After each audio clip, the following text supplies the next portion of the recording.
আসসালামু আলাইকুম, সবাই কেমন আছেন? তো আজ আমি আলু ভর্তা করতেছি। এই যে আলু ফাটাই নিয়ে নিলাম, একটু ভালোভাবে ফাটাই নিতে হবে।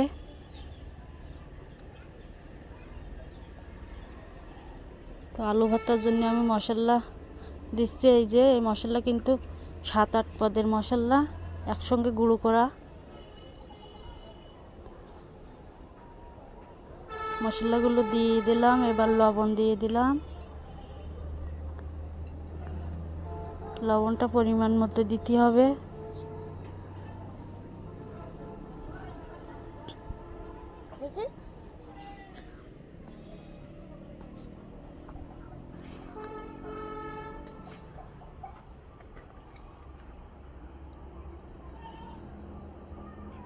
এই আলু ভর্তা মাখাইয়ে আজকে চপ তৈরি করতে হবে।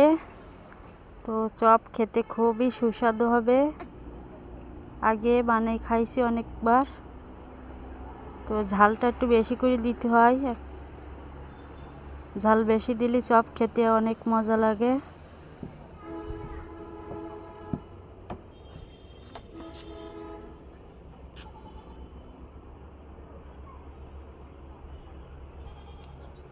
এই যে এইটা হলো ভাজা পেঁয়াজ। ভাজা পেঁয়াজ না দিলে তো স্বাদই হবে না। এবার একসঙ্গে মিশিয়ে নিতে হবে। কালারটা দেখেন, কালার সেই কালার হয়েছে।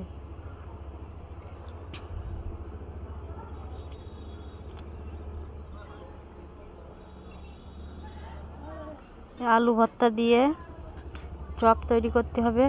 তো ধন্যবাদ সবাইকে আমার ভিডিওটা দেখার জন্য।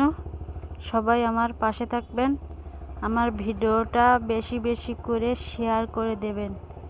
এই যে দেখেন কি লোভনীয় হয়েছে। আল্লাহ হাফেজ।